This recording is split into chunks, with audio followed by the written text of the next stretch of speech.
नमस्कार दोस्तों, मैं डॉक्टर पुष्पा श्रीवास्तव अपने यूट्यूब चैनल हमारी संस्कृति हमारी विरासत में आप सभी का स्वागत करती हूँ। दोस्तों, आज कायस्थ जिसके वंशज हैं भगवान चित्रगुप्त जी की विषय में मैं आपसे चर्चा करूँगी।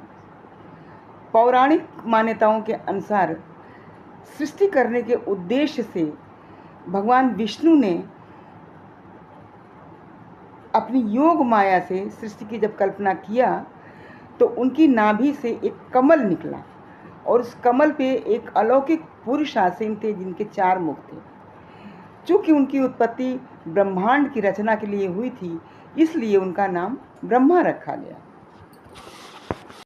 सृष्टि की रचना के क्रम में ब्रह्मा जी ने मूर्त रूप में देव, दानव, मनुष्य, पशु, पक्षी यानी संपूर्ण चराचर जगत की उन्होंने अवधारणा कर लिया। इसी क्रम में उन्होंने यमराज की भी अवधारणा किया। यमराज जी को यह काम सौंपा गया कि संसार में जितने भी प्राणी रहेंगे, जो कुछ भी कर्म करेंगे, उनका कर्मों का लेखा जोखा रखना और उसी के अनुसार उनको गति प्रदान करना, यह कार्य यमराज जी को सौंपा गया और उनका एक नाम धर्मराज भी कहा गया।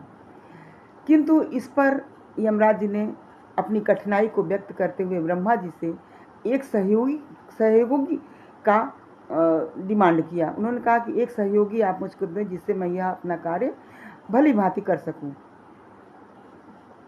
तत्पश्चात ब्रह्मा जी पुनः 1100 वर्ष तक तपस्या में लीन रहे और 1100 वर्षों के बाद उनके समक्ष कलम दमात लिए हुए हाथ में भगवान चित्रगुप्त जी प्रकट हो गए। चित्रगुप्त जी का जन्म ब्रह्मा जी के काया से, मन से, आत्मा से हुआ, इसीलिए ब्रह्मा जी ने उनका नाम रखा कायस्थ। कायस्थ नाम नहीं रखा, ये कहा कि आपके जितने भी वंशज होंगे वो कायस्थ कहलाएंगे, क्योंकि आप मेरी काया से पैदा हुए हैं। और उनका नाम रखा चित्रगुप्त। कहा कि चूँकि आप मेरी काया में गुप्त रूप से चित्रित थे, इसलिए आपका नाम चित्रगुप्त हुआ और आप के वंशज जितने भी होंगे वे कायस्थ कहलाएंगे। इस प्रकार से चित्रगुप्त जी का जन्म हुआ। चित्रगुप्त जी ब्रह्मा जी के 17वें मानस पुत्र के रूप में अवतरित हुए और यमराज जी के सहयोगी के रूप में काम करते हैं तथा इनका निवास स्थान यमलोक में है। गरुड़ पुराण में ऐसा बताया गया है कि यमलोक में एक शाही सिंहासन है जिस पर चित्रगुप्त जी बैठ करके अपना दरबार लगाते हैं। तो मित्रों, मैंने यह इस प्रकार से आपको चित्रगुप्त जी की उत्पत्ति के विषय में बताया। चित्रगुप्त जी के विवाह के संबंध में कथा आई है कि इनका 2 विवाह हुआ था। एक विवाह इनका इरावती से हुआ था और दूसरा विवाह इनका नंदिनी से हुआ था। यमराज की पुत्री थी इरावती, जिनसे इनका विवाह हुआ था, और सूर्य के पुत्र बुध देव मनु की पुत्री थी नंदिनी।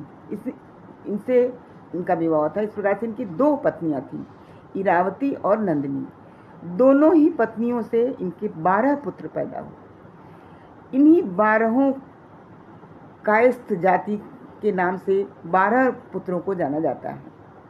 कायस्थ लोग यम द्वितीया के दिन कलम दवात की पूजा करते हैं और अपने कलम दवात के देवता के रूप में इनकी पूजा करते हैं, इनकी अर्चना करते हैं।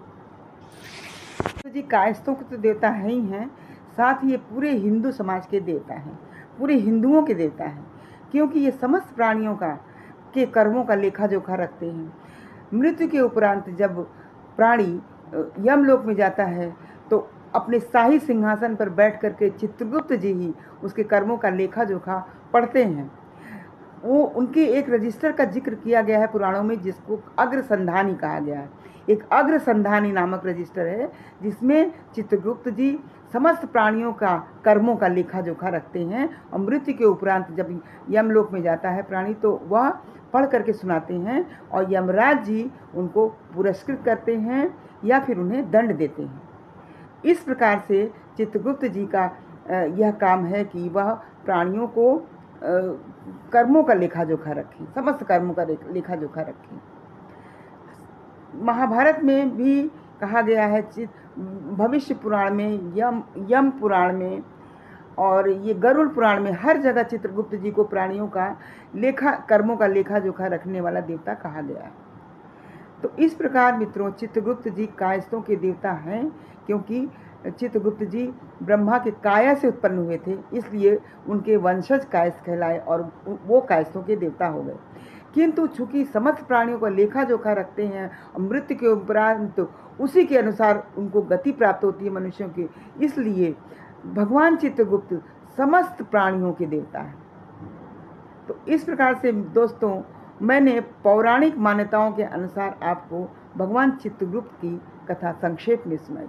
मेरी यह कथा आपको कैसी लगी मुझे बताइएगा। यदि अच्छी लगी हो तो लाइक करिएगा, सब्सक्राइब करिएगा और कमेंट करिएगा।